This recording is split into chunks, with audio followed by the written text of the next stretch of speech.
Hi guys, good morning dyan sa Pinas. Kung morning, and then good evening kung evening na. So, dumako tayo sa ating kapitbahay na lagi na lang ng problema sa kanyang kapitbahay din. So, ito ang kanyang sagot. Dear Madam, pilingerang bakla, hindi ko po susundin ang payo nyo. Masyado po kasi talagang malayo ang iikutan ko. Kung dadaan po ako sa ibang kanto, hindi ko na po problema kung insecure sila. O ayan, eh di nasagot naman na kayo. Insecure daw kayo. Bakit pati daw tibak niya is pinapakailaman nyo? So yan, nasabihan tuloy kayong insecure. Hindi po kasi siguro nila carry. Oh, hindi nyo pa daw carry. Oh yan. Ano ba naman to si girl? Mukhang palaban na. My God. Pero yun naman talaga yung maganda doon. Yung parang, huwag kang magpapa-api. Hayaan mo lang sila. Bahala sila sa buhay nila. So, hindi nila carry na magtibak. Kaya ganun na lang sila kung mainggit sa tibak ko. Oh my God. Dead man na lang po. Oh, ayun. Dead man na lang daw. Pero, yung isa ko naman pong kapitbahay, ayan na naman siya. Lagi na lang siyang may problema dyan sa kapitbahay. Ano pa naman? Ba't hindi ka na lang kaya lumipat ng ibang lugar? O pumunta ka na lang sa bundok ng Tralala. Doon malayo-layo ka dyan. Pero yung isa ko naman pong kapitbahay, sinabihan niya po ako na parang lolo ko na ang boyfriend ko. Oh my God, ayan na naman tayo eh. Masyado na naman tayo nakikialam sa buhay ng may buhay. Oh, yan na naman. Ayun, lolo ko na ang boyfriend ko. Bakit po parang masyadong pakailamera ang mga kapitbahay ko? Oh. So, tinanong na naman niya ako ng another question. Ito si girl, lagi na lang talaga siyang may problema. Ewan ko ba dito? So, ano ba yan? Ano ba yung mga kapitbahay mo dyan? Masyado ba sila mga perfect? Ano ba sila? So, hayaan mo lang siguro. At, Dadma Earth, huwag ka masyadong sensitive. Hayaan mo sila. As long as, nabubuhay ka ng maayos at nagagampanan mo yung mga obligasyon mo sa mga anak mo, sa pamamahay mo, sa buhay mo, at doon naman po sa nagsabi ng ganon na parang lolo na, ano ba naman yan? Bakit naman tayo, yung opinion po natin, bakit naman hinihingi po ba yung opinion nyo nung tao para sabihin nyo sa kanya na parang lolo mo na yan o parang ano mo na yan, tatay mo na yan. Wag po tayong ganun. Hanggat hindi po hinihingi yung opinion ng kapwa natin, wag po nating basta na lang ganun na lang. Parang magbibigay na lang tayo ng ganung opinion na minsan nakaka-offend, di ba? Wag ganun. Isipin niyo po yung feelings ng kapwa nyo. Wag po tayong diga ng mga salita na yan. Yung voice ko, medyo namamalat guys. Ang lamig pa naman dito, -5. So, try nyo pumunta rito guys. Sobrang lamig. So, yun na nga.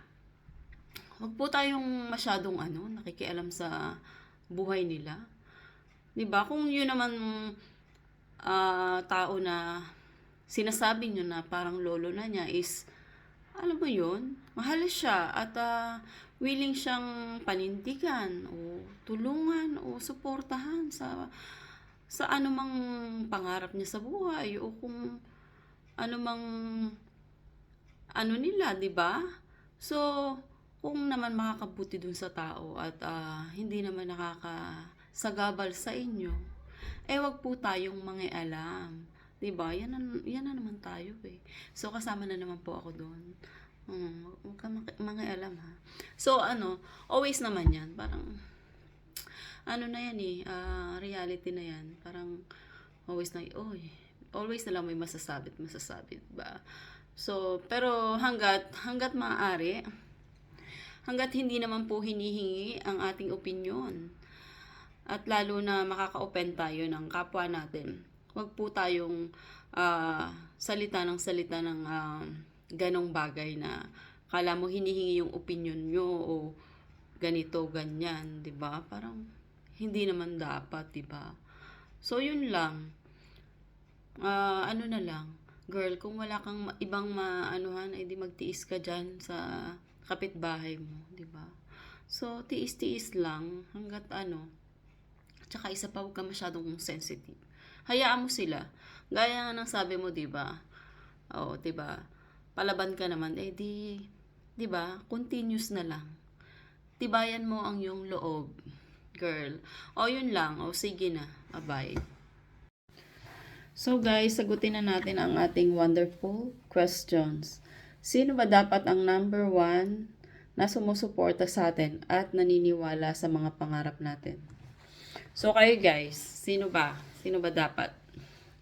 So para sa akin, I think number 1 na dapat na naniniwala at sumusuporta sa atin is yung sarili natin. Kasi alam ko naman na bilang mga Pilipino, pamilyang Pilipino, lagi naman napaka-supportive naman ng pamilyang Pilipino, lalo na yung mga magulang, mga nanay, lahat isusubo sa mga anak. So kung ano yung pangarap ng anak, talagang go, go. So, para sa akin is more on tingin ko kailangan nating maniwala sa mga pangarap natin, sa sarili natin kasi magre-reflect 'yan sa mga magulang natin, sa ibang tao. Kung talagang seryoso ba tayo sa ginagawa natin, sa pangarap natin, sa mga, for example, yung nag-take ka ng nursing na course pero medyo nagda-doubt ka.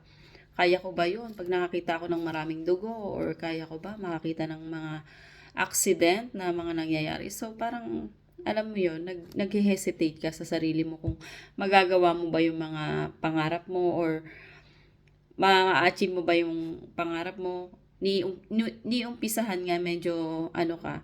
So siguro isipin muna natin, and then after that, yung talagang decided na tayo, yon doon tayo mag-start ng mga talagang i-push natin yung pangarap natin na ito'y talaga yung gusto ko, ito talaga yung pangarap ko na gusto kong makuha.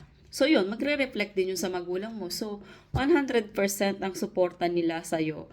At yung mga tao sa paligid mo, minsan kasi sila, depende. Minsan parang, hindi sila naniniwala, ganito, ay, wala yan, ay, ganito lang yan, ay, ganyan yan. So, kung hindi sila naniniwala, paniwalaan mo yung sarili mo, suportahan mo yung sarili mo.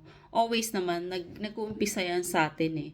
Kung kahit nga minsan yung mga magulang, parang wala namang believe sa anak nila, 'di ba? Or sa pangarap ng anak nila, pero still, kung tayo mismo yung may pangarap, tayo mismo yung nagsisikap, tayo mismo yung gustong umabot, magagawa natin. Always lang na ilagay din natin si God sa center ng buhay natin, and then always ask for guidance and pray for us to achieve our dream. English na naman yun, guys. So yun, para lagi siyang nandyan, always naman nandyan lang si God, na always lang tayo magpe-pray sa kasama yan na naniniwala ka, plus ipinagpipray mo rin yung pangarap mo.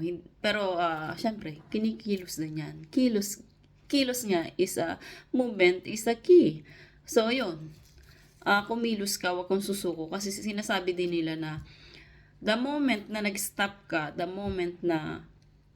ka sa mga pangarap mo or gusto mo, at nag-fail ka, paulit-ulit ka na nag-fail. And then, part yan ng buhay, na magpe-fail ka. Pero, always continue. Maniwala ka pa rin na one day, ma-achieve mo yon. One day, makakamit mo yung pangarap na yon. Na maniwala ka sa sarili mo, na suportahan mo yung sarili mo. Ikaw mismo yung maniwala sa sarili mo. And then later on, makukuha mo at makukuha yon. masasabi lang naman nila na failure ka kung nag-stop ka sa pangarap mo kung hindi mo na siya kinulusan. Pero kung still continue learning and searching ka kung paano mo ma-achieve yung pangarap mo, paano mo makukuha yon, and then one day makukuha mo yon. And minsan may makikita tayong tao na mas ahead sa atin na ba't ganun, nakuha na niya agad yung pangarap niya. Kasi may kanya-kanya tayong timeline. Yun siguro nilaan yun ni Lord para sa kanya. Kasi for example ngayon, maybe ito yung panahon niya at hindi pa ito yung panahon mo. Still siguro inaano ka pa ni Lord na magsikap, na dumaan sa mga trials and failures for you to learn more. Alam mo naman minsan talagang sinusubok tayo ni Lord para mas maging matatag tayo, para pagsikapan natin na makuha yung success natin kasi minsan 'di ba parang gusto natin makuha agad pero hindi hindi binibigay yan sa atin ni Lord agad-agad. Talagang pinagsisikapan natin yan, pinagdadasal natin yan na makuha. So yun, continue learning and believe in yourself, na suportahan natin yung sarili natin. Huwag tayong, kung walang sumusuporta sa atin na pamilya natin or ibang tao or walang naniniwala sa atin, maniwala tayo sa sarili natin at suportahan natin yung sarili natin para makamit yung pinapangarap natin sa buhay. Yun lang, and good night guys.